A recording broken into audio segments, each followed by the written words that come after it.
Okay. Right. So Sure. I'm having a meeting here with Alex Chia, and we were joking because this is the first time we've really done this, and so it's going to sound like the when you have your favorite podcast and you get all the way through to the beginning of the back catalogue. It sounds really crap. So this is our crack. So Alex, thanks for doing this. And can No worries. you tell us about yourself and what your work involves?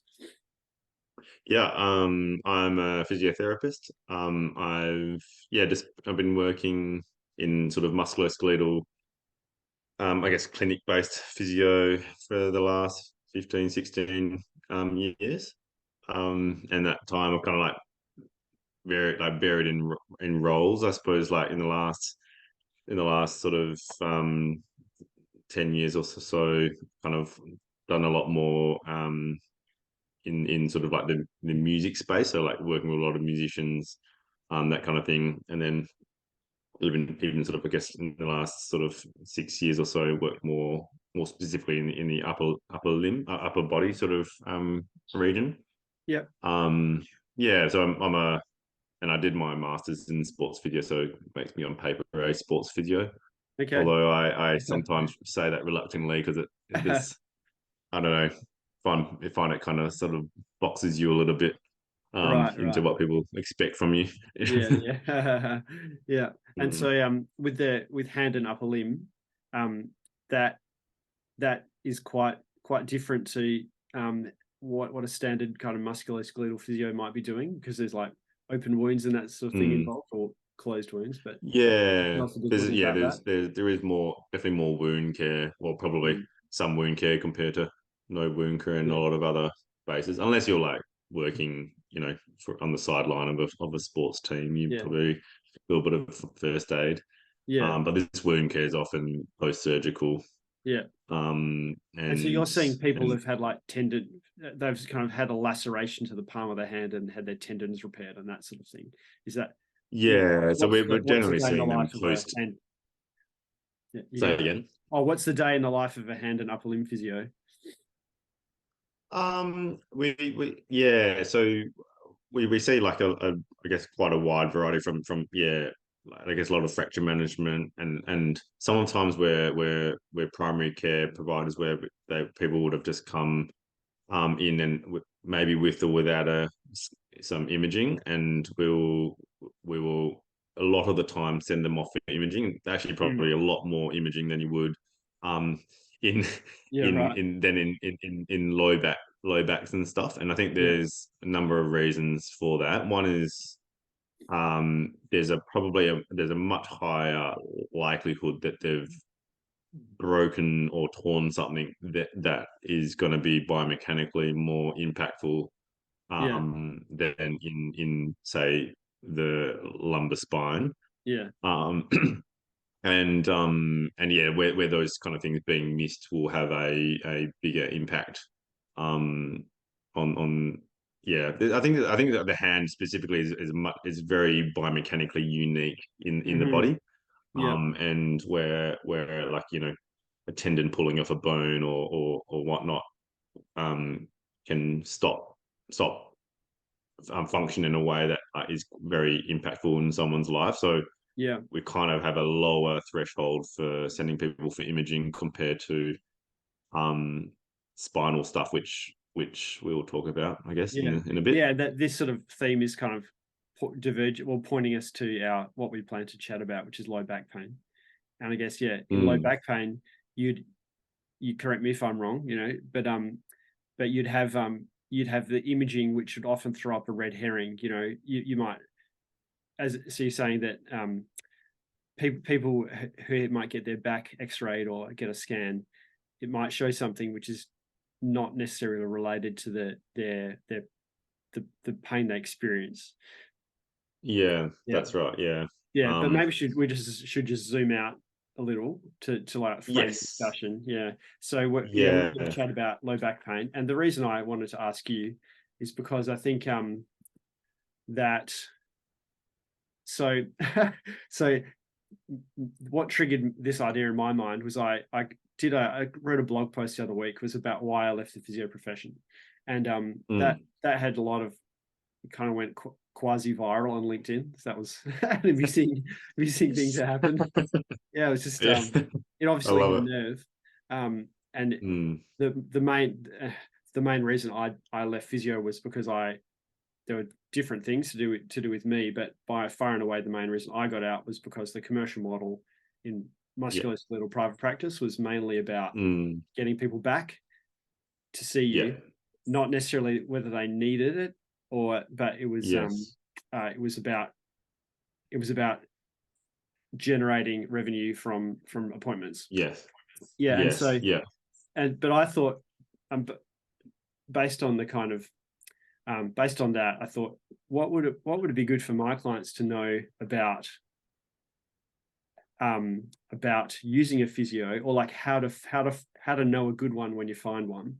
And I think the back pain topic is a good way to have that discussion. Yes. Yeah. Yeah. But yeah, so Yeah, for when sure. we're talking about back pain, that's probably the most common people see a private practice physiotherapist. Is it? And Is yeah, that as?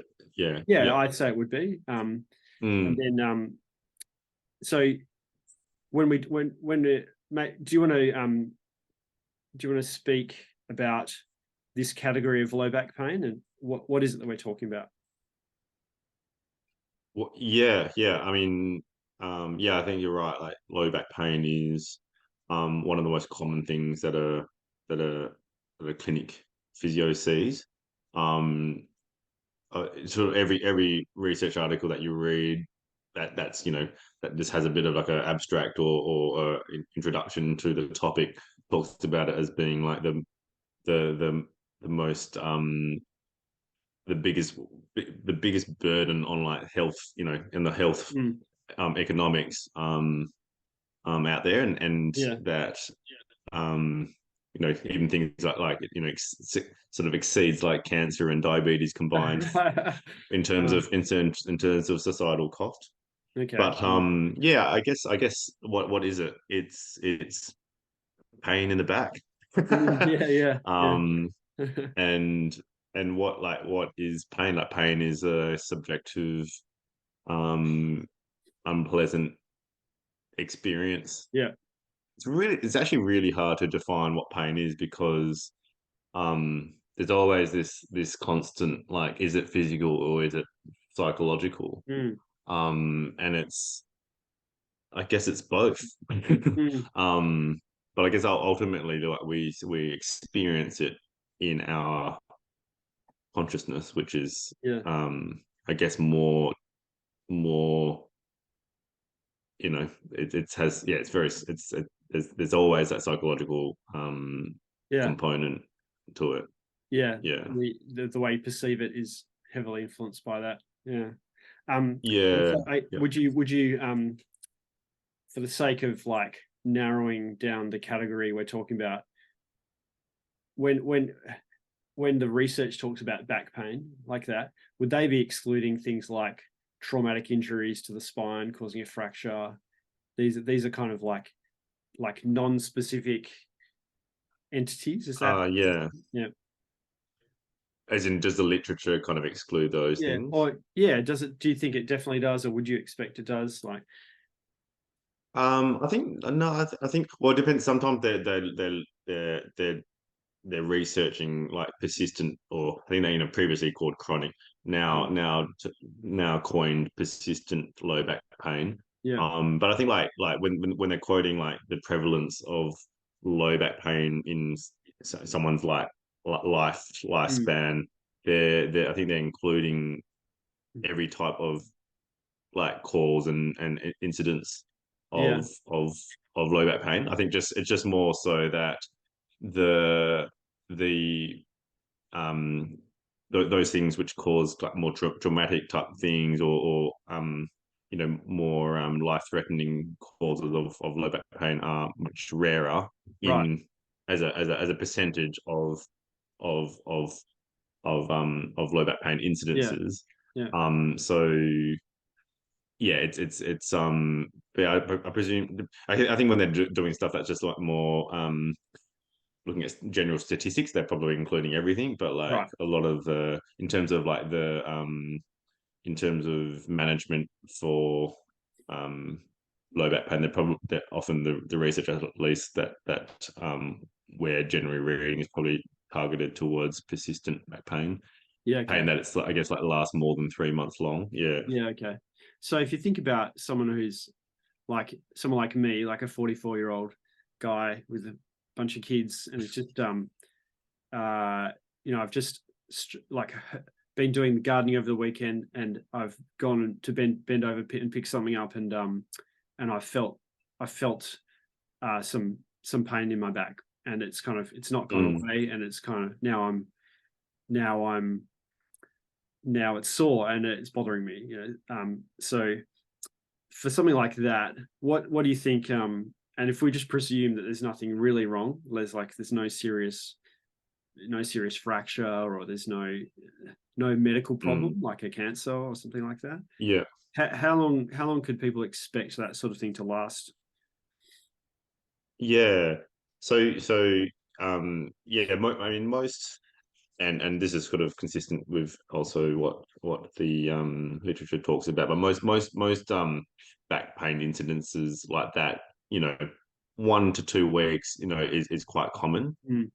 And it could also just last an afternoon. Yeah, yeah. um and I guess like yeah, really, really variable. Yeah, But then there's just always that there is like often that percentage of people who may go into chronicity, and right. it's somewhere between 15 and 30% Yeah, of people have the likelihood of that becoming chronic, where the same kind of physical injury would have yeah, sent like the other 70 to 80%, into like less than a week of pain.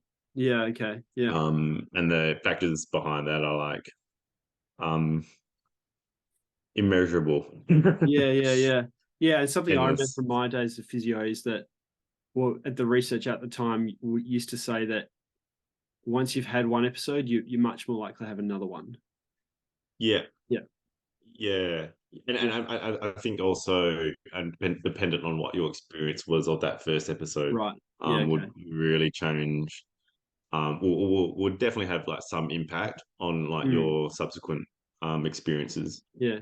So it seems to be this Yeah, sort of thing that can really gather steam, and yeah, yeah, and kind of spiral out of control, and we're gonna, I guess, later on in our chat talk about what can kind of drive that momentum and grow it, or what could put the brakes on it for someone. yeah, Um, yep. yeah, but for the time being, just want to talk about the hands-on treatment that people Mm, can get for back pain. So there's lots of that marketed at um, at people. So spinal manipulation, whether that's a chiro, osteopath, physio, yeah, massage, acupuncture. There's everything under the yes, sun. But if we just kind of narrow our focus onto, we'd call it like manual therapy, the things that people yeah, can do to you with their hands. Like, is that if we looked at the scenario I put forward, so Tim Karajas, 44-year-old dad, strained his back doing some gardening, should I be getting that stuff? Like, should I definitely get it, or is that sort of thing an optional extra? yeah, yeah. I think it's something that like can be in some sense harmless. So like as in, and like if it doesn't hurt you, then why not get it? Mm-hmm. But then at the same time, the I would always have a caveat Right. with giving someone some manual therapy. I think like so the caveat would be like that they understand why I'm doing it, Right. and Right. hopefully that they don't misunderstand why Mm. we're doing it, because I think it's even sometimes when you feel like you explain something quite well to someone as to why you're doing it, there's always the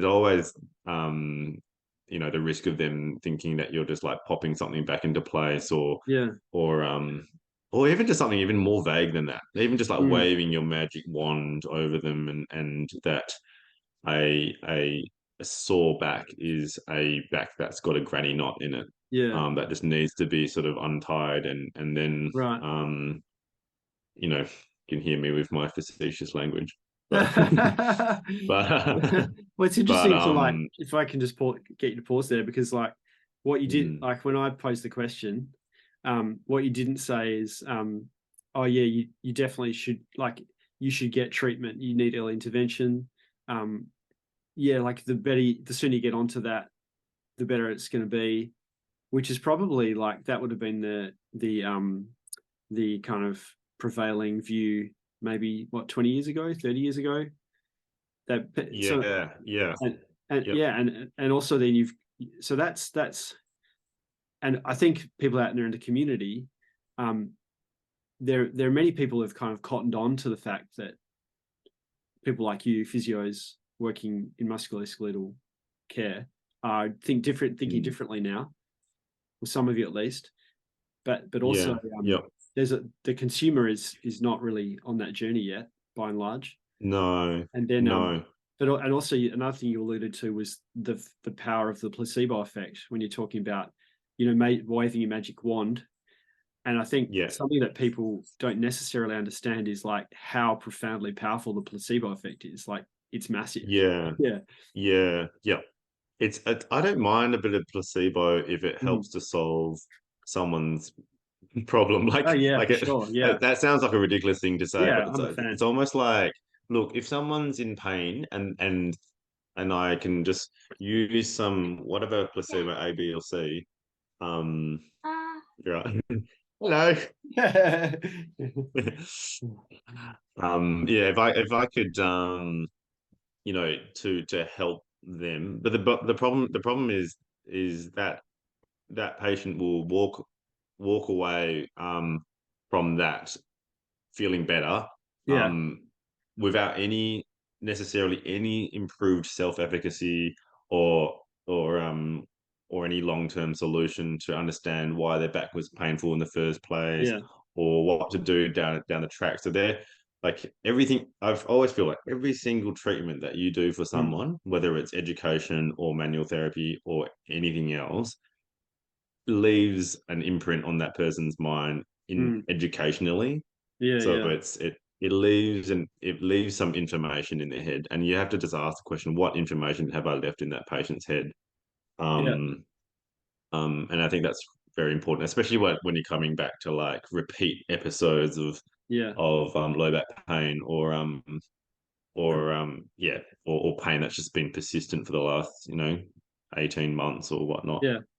And I think also Mm, lots of people in the community really value kind of being helped to help themselves, and that and yeah, empowerment, and um it's kind of the idea that you could have a health professional empower you to take care of your own uh, spine or your own, health problem is a little bit foreign in some ways. I think yeah, people either want you to do it for them or they dare not hope they can do it for themselves.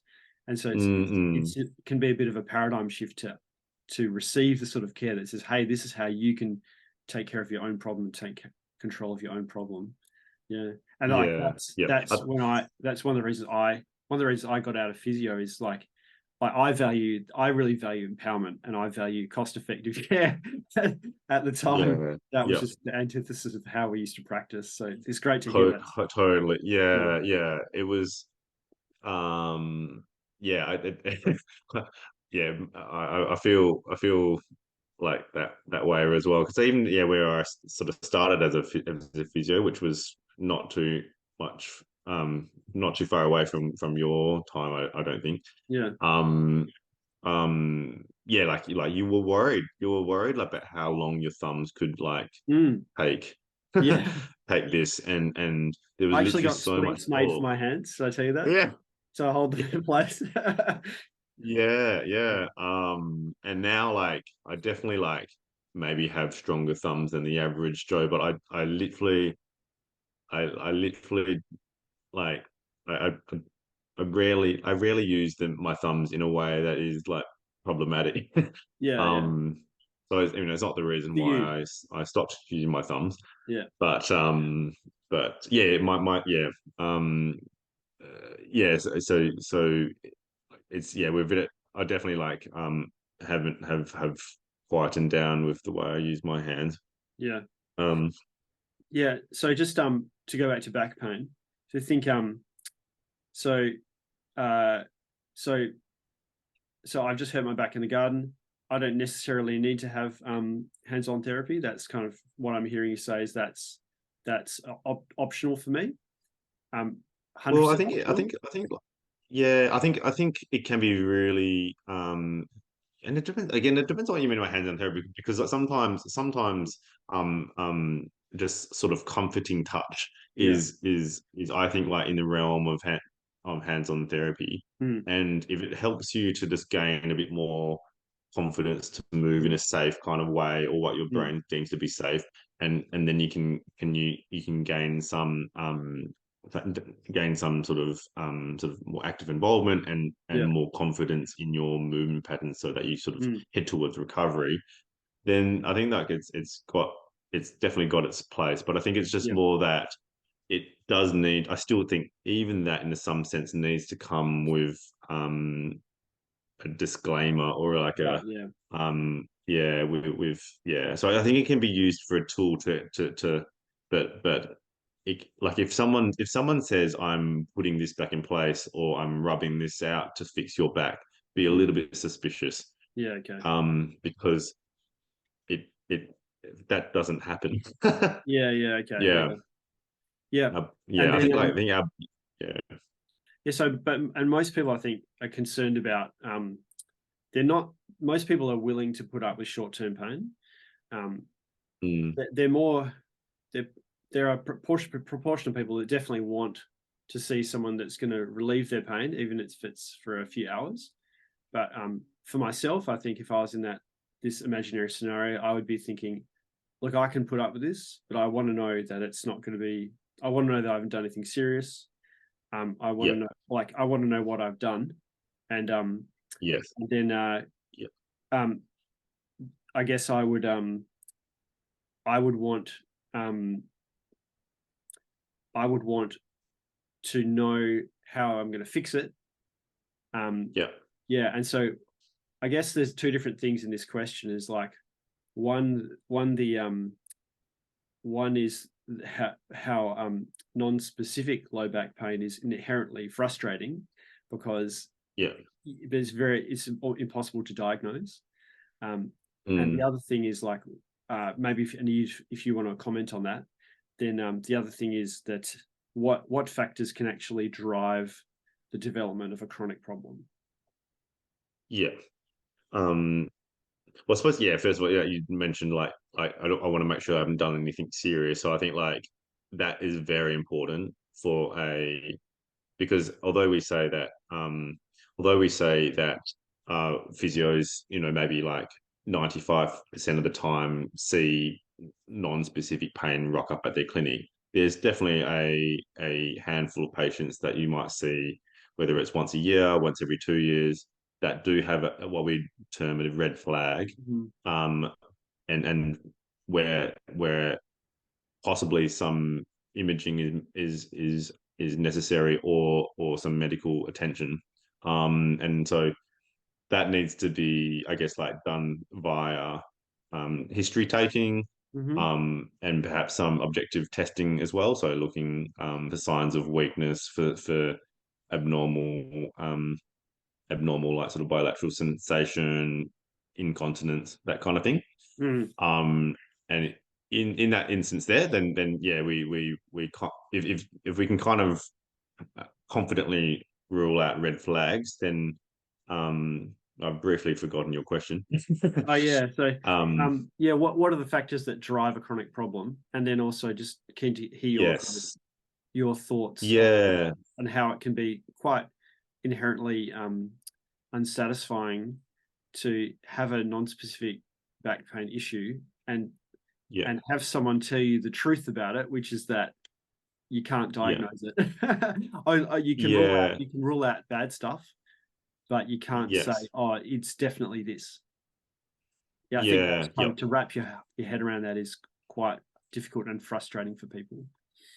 Yeah. So yeah, I think sometimes like I don't think like even like us using like to a patient like non-specific is all necessarily helpful because I think it as long as they understand what we mean by that. But I think like in the instance, I always sort of remind people that like it's a job of the physio to rule out sinister causes and Mm. sinister pathology.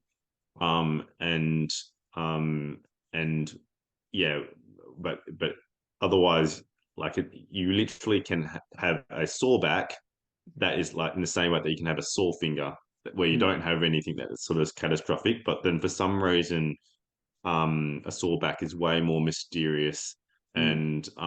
and fraught with like kind of all sorts of like old wives' tales. Um, but like what like there's no reason why you can't have even like a symptomatic disc Mm. that isn't a red flag. That needs to be calmed down perhaps, but then also like we know that how important movement is, and we know how important loading is, and the other thing that the back researchers are always talking about is like just remind patients that the back in general is really quite a robust structure Mm-hmm. that we don't isn't like constantly looking to like have a CD-ROM slip out of death out Yeah, yeah, yeah. of place or whatnot. Mm. And because the reason why that message is critical is that it encourages people to move.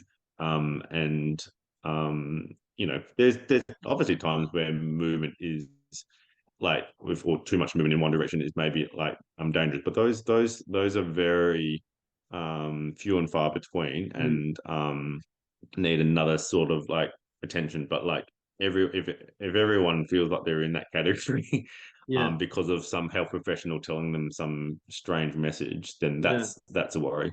Yeah. Yeah. Well, I think that a um strange message can sound this like a strange message would be oh, Tim, when you had that episode of pain in the garden, you it was definitely your L3-4 facet joint, and yeah. you've strained the ligament in that facet joint. Um Yeah. Yep. and that I think to many people sounds, it has the ring of expertise and it has the ring of Yes. precision and it has the ring Yes. of uh, um yeah, it's like, oh, they've really nailed it down to a specific structure in my spine, and it can Yes. sound a lot more Yeah. credible than someone saying, oh, look, it could be the muscle, could be the ligament, could be the Yeah. disc. There's no Yes. way to know, but it doesn't Yeah. matter. Yeah. So that's a But really difficult thing yeah. to wrap your head around, I think. Yes. Yeah. I think it's tricky. I think this is also where like for a physio they need to kind of patient read a little bit, because Mm. it's sometimes just for a bit of kind of rapport, you kind of need that to demonstrate expertise, but you can do it Mm. so without being like outlandishly just sort of saying it's definitely this. Right, right. Yeah. I think like what you could say just as hypothetically is kind of like we know that there are ligaments in your back. We know that there are joints in your back. We know that there are discs in your back. There's fluid in your back. There's muscles in your back. And any one of those structures can get strained in the same way that you can strain your elbow. Mm. Um, and I guess you don't want to. You could go down a rabbit hole saying, but you could also like not have any injury there and still get Right, pain. right, right. Yeah, yeah. It's all in your head. But yeah, I tend not to go down that rabbit hole. I feel like because like in the same way that you can strain something or you can bruise something and it's symptomatic, it does not mean that you need to wrap it up in cotton wool, nor does it mean that you need to push it back into place. Yeah. Um, it will recover, provided that it's sort of that we treat it respect but appropriately, so that we keep moving it, and we don't kind of like lose all our confidence in our bodies. Yeah. So I think And so what is it that can drive someone? What are the factors that can drive someone into developing a chronic problem? So I think as you mentioned, like what the therapist says to you is pretty powerful. So Mm. anything that like where information in your mind is developing into a narrative of brokenness Right. and vulnerability, Mm. that can be, and that's kind of like, that's so affected by everything almost. It's Right. affected by what we have experienced before, what our mother told us, what the Mm. internet's told us, what our therapist has told us, um and then subsequently kind of like what we tell ourselves. Yeah. So that's, I guess that's one factor. Then the other things can be like just being sedentary, because Yep. like if your job is like more sedentary, then you just don't have the scope for like moving around Yeah. and getting moving quite as easily. Hey, Alex, I just need to interrupt you for a sec because we're going to Yes. lose our Yeah. recording. But No can I worries. just stop here and we can start up Yep. a session? Okay. Just give us a sec. Perfect. Yeah. Sweet. Hold on. I cannot hear you. Oh, here we go. Okay, cool. Yeah, so we were talking about what factors can drive someone to develop a chronic problem, and you said that the first one is like number one, what the therapist says to them, kind of whether they Yeah. So I guess what narrative they have frame. been told. Yeah. And then you were talking about Um, sedentariness. yeah, being sedentary, I think um, is definitely not in your favor, because of just like you're not organically like moving around Mm. as much. Um, and then I suppose on the same train of thought is also just like a lack of regular exercise. So Mm. because if you're, I mean, that probably goes two ways. One is like you're not as fit and you're not as moving around as much, but you're also more prone to it's not helpful for people's mental health as well, which Right. is another big driver um, Mm. in low back pain. Right. And then other sort of like just kind of quick sort of fire points would be like um, people's weight and their diet, Right. and factors that like can raise their just generally inflammatory profile in their body, so that they're Yeah. more Right. likely to have sensitivity conditions um, as well. Yeah. Yeah. um, And is that kind of that kind of heightened sensitivity to inflammation? Is that does that kind of sensitize your nervous system to the pain, or is it that it's um, operating at some other physiological level? yeah. So I think I think like it can just make you like your body just under more stress, so Right. that kind of like just raises like your sensitivity. Mm.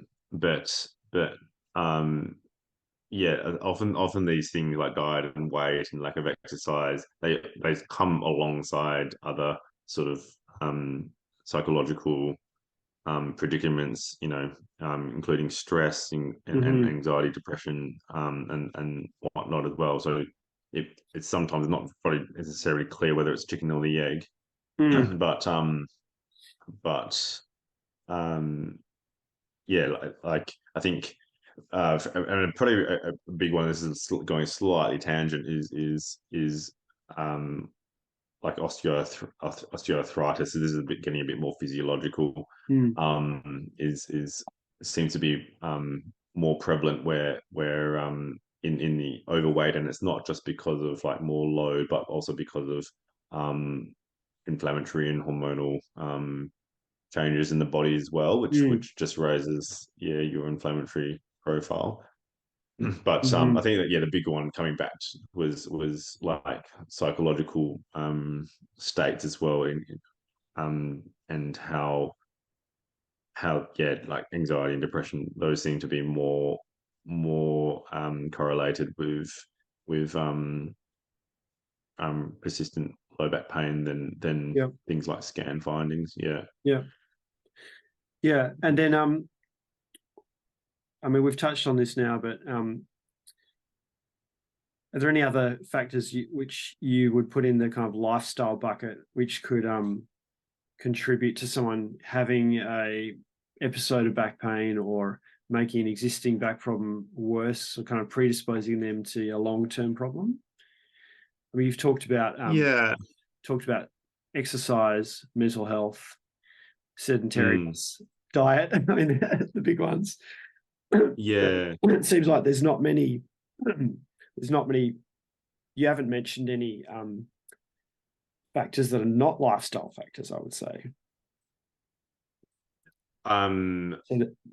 So you mean like, are you referring to perhaps kind of like the severity of the injury, Oh, perhaps? yeah. I mean, I don't know, not really thinking. I don't have anything in mind, but yeah. I mean, it just struck me that I asked you what are the things that are going to cause someone to develop a chronic problem, and all of the things you said were lifestyle factors. Lifestyle. Yeah. Yeah. Well, probably the only one there that um was probably the first one. So kind of um the narrative Right. Yeah. about back pain and your understanding of it. So Mm-hmm. it probably it's probably why one of the sort of gold standards of treating persistent back pain has slowly become cognitive functional therapy, or Mm. CFT, because it's addressing like people's cognitions Mm. um, and emotions and in relation to their back Mm. pain. Yeah. And if you don't address that, Mm. then it almost, in some ways, it means like any behavioral changes that you do, including exercise, won't be quite as powerful Right. if they're not maybe educated first about, or Mm. they haven't thought through and self-reflected on why they Yeah. have ideas about that pain that they Yeah. do. So, like your Um, belief. So you're saying that your. Correct me if I'm wrong. What I hear is that you're saying your beliefs and about what's happening in your back and why it's happening, that can strongly affect your perception of the pain, and therefore affect the severity with which you experience it, and like whether you have hope for it getting better.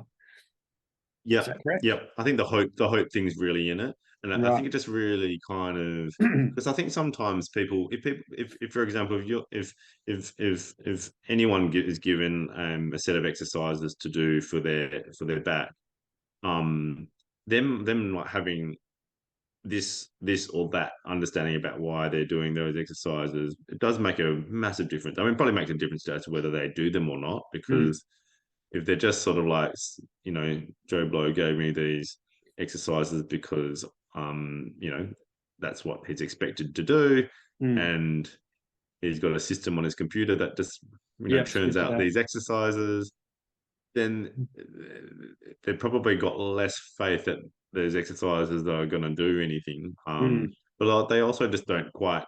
They're less likely to understand. Why those exercise, that movement or that exercise Mm. will help, Yeah. including kind of like that it it could really reaffirm safety. For example, if I did some exercise and my body didn't crumble into a heap, Mm. like that could be really reaffirming, Yeah. and more so reaffirming if you understood that it's you're basically educating your system that it's safe and good to move. Yeah. Um, and so I think like kind of that sort of method of um, of having someone self-reflect on their understanding of back pain. And I think the self-reflection is really helpful, as opposed to just a therapist just preaching at a individual, telling them, because that will just be one in one ear out the other. Yeah. I think like the way that people do sort of reflective questioning or Yeah. motivational interviewing is a means of getting people to think about why they think they've got back pain or what's causing their persistent back pain. Yeah. Yeah. Yeah. And so that, I think that's it's probably for a lot of people, if a lot of people are listening to this, then a lot of people might be kind of surprised at the level at which the kind of beliefs about what's occurring really are a powerful part of the problem. And I think, so like that would surprise lots of people. And what other kind of things about back pain do you think might surprise people? Things that are truly would be counterintuitive, maybe. Yeah. So I mean, probably a big one that I think really startles people is like the prevalence of X-ray and imaging findings in people who don't have any back pain. Because Tell us about that. I Like, guess can you flesh it out in further detail? Like yeah. I mean, I could also, I'm not sure if this is going to go out in video format, but I do have like a couple of like slides where just it's basically like just a summary of research finding, like epidemiological data into, like, for example, here's one from 2012 from a radiology journal, and it's sort of like the prevalence of MRI findings in people without back pain and disc degeneration, like 91%, disc height loss 56%, disc bulges 64%, right, etc. So 64% of people who were scanned have like a disc bulge and no symptoms, right? No symptoms. Yeah. So they just they looked at like I can't remember how many participants they had in this study, but they just looked at like a bunch of people, all who didn't have any symptoms, and just looked, and it was quite a wide spectrum of age brackets, because obviously, like, as you go through the decades, the closer you are to 80, there's almost like the closer to 100% chance that you'll find disc bulges and disc degeneration and all these kind of findings. And then of course, like sometimes this can come across as like, to a patient as a, but what's this saying about me, because I do have back pain. But then your point, I guess, like the point you're trying to make is that but yeah, say for the last 10 years you haven't had back pain, and you've also probably had all these findings. So what happened between not having back pain and having back pain? And it's certainly not like 3% increase in your disc bulge or whatnot. So that probably would surprise people. I do think it is kind of like, for whatever reason, nature has thrown up at us this truth that is really surprising and like counterintuitive, and it does kind of scramble your head.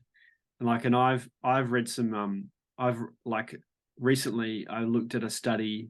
I think I only read the abstract, so disclaimer there. When I say I looked at a study, I only read the abstract, but it was it was a similar study to what you're saying from radiology.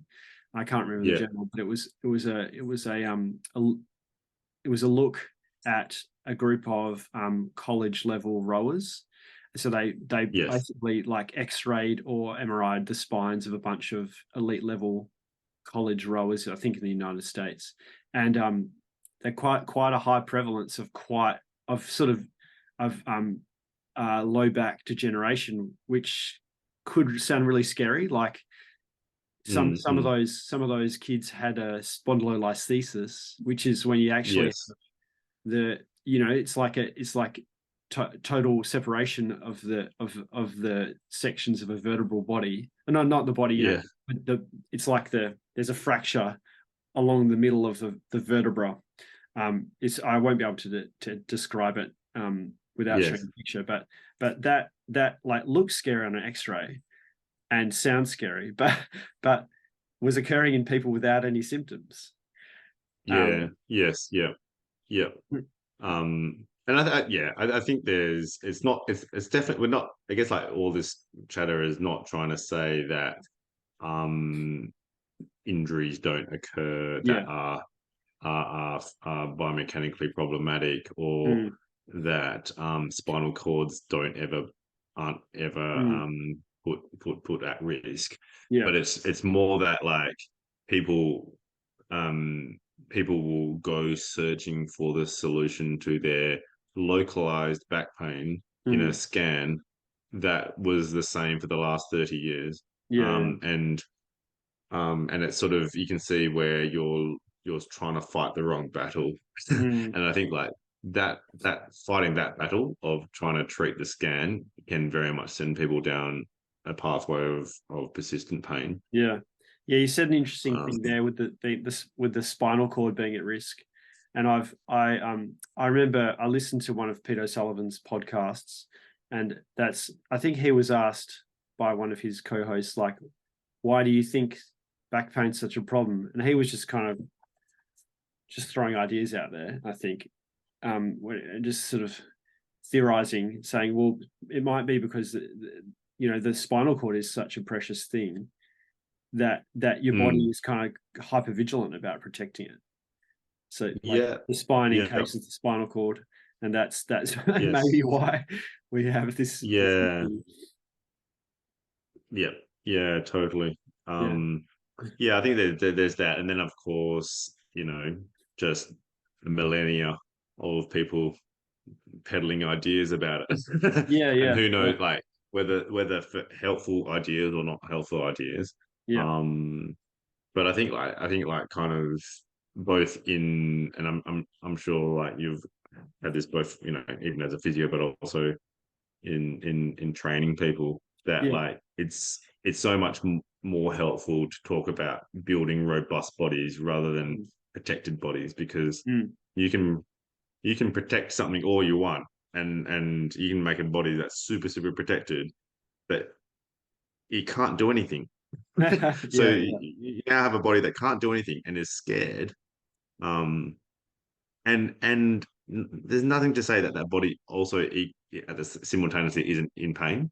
mm, And so, would you not rather build a robust body that mm, is strong and is capable, and almost simultaneously will be in less pain, because um, the brain that drives this body knows that um, it's safer. It's safer mm. than the body that is weak. No amount of, like, um, occupational and safety style lifting can make a body stronger. Yeah, yeah, yeah. It's so true. Yeah, it's kind of Mm. it's quite uh runs parallel with anxiety. And I can speak from experience. Yes. If you just pander to your anxiety, and your world will Mm. shrink, collapse in.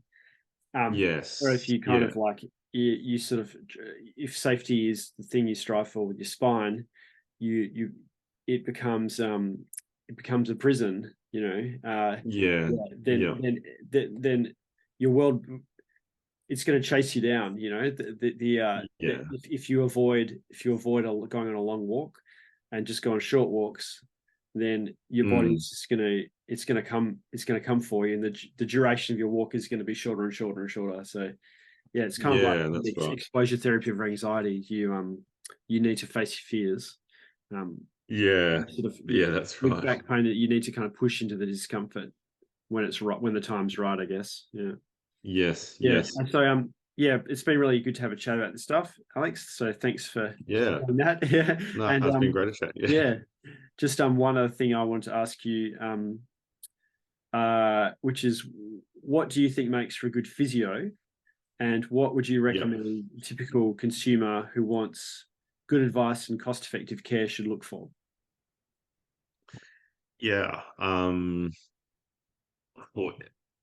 I mean, if you're a member of the general public, I reckon it's sometimes quite tricky Mhm. to locate a good, quote unquote physio, because like you're having to sift through someone who might be just great with the gift of the gab, Mm.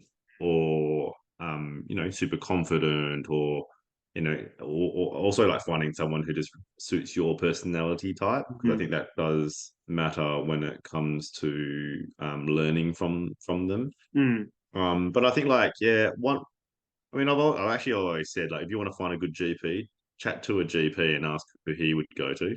Okay. Yeah. Yeah. um I reckon that's not. I think that's not foolproof, but I reckon it's Mm. an okay starting point. Yeah.